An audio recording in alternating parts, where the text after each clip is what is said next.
Amir Kadir est député provincial pour le Parti Québec solidaire. En plus d'être politicien, il est aussi médecin microbiologiste à l'hôpital Pierre-le-Gardeur de Terrebonne. Nous l'avons rencontré alors qu'il était à l'hôpital pour discuter de la conciliation entre la politique et son travail de médecin. Comment conciliez-vous la médecine et la politique? Ben, c'est sûr que c'est exigeant. J'essaye d'obtenir la collaboration de tous ceux et celles qui m'entourent, ma famille, mes collaboratrices et collaborateurs au travail. Mais il est possible de le concilier si on travaille fort. C'est-à-dire que le temps que je prends pour venir ici, une demi-journée à toutes les 2 semaines, ben, je le consacre à mon travail de politicien ailleurs, dans les fins de semaine, les soirs, dans les réunions, toutes sortes de travaux que je fais. Alors, c'est possible, mais c'est exigeant.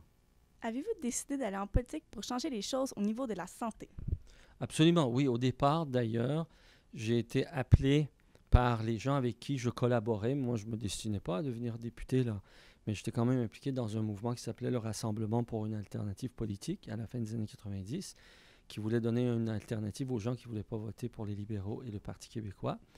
Et à ce moment-là, ces gens-là, à un moment donné, se sont tournés vers moi parce que j'étais impliqué dans la défense du système public de santé.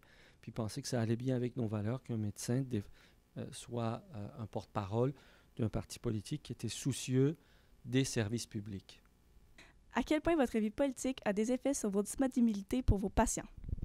Ben, c'est sûr que je suis moins disponible, c'est-à-dire que quand je vois les patients aux 2 semaines, s'il arrive un pépin, je ne peux pas être ici présent pour régler tout ça moi-même. Alors je compte sur la collaboration de mes collègues. J'ai plusieurs collègues qui travaillent ici comme microbiologistes et infectiologues. Puis heureusement, tout le monde est très sympathique à ce que je fais et sont gentils et conciliants avec moi.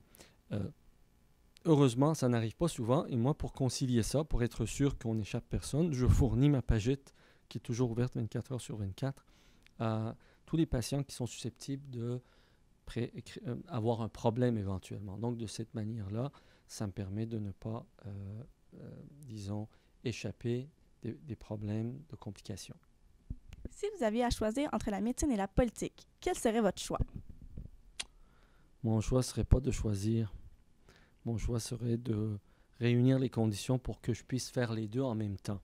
Mais il va arriver un moment, par exemple en 2018 ou en 2022, où ça va être temps de faire un vrai choix. Puis moi, je travaille là-dessus actuellement pour que je ne m'incruste pas en politique. C'est cohérent de toute façon avec notre message, qu'il y ait quelqu'un d'intéressant qui puisse me remplacer là, avec le travail que je fais en politique, et moi, je puisse retourner ici m'occuper des patients. Merci beaucoup. Merci.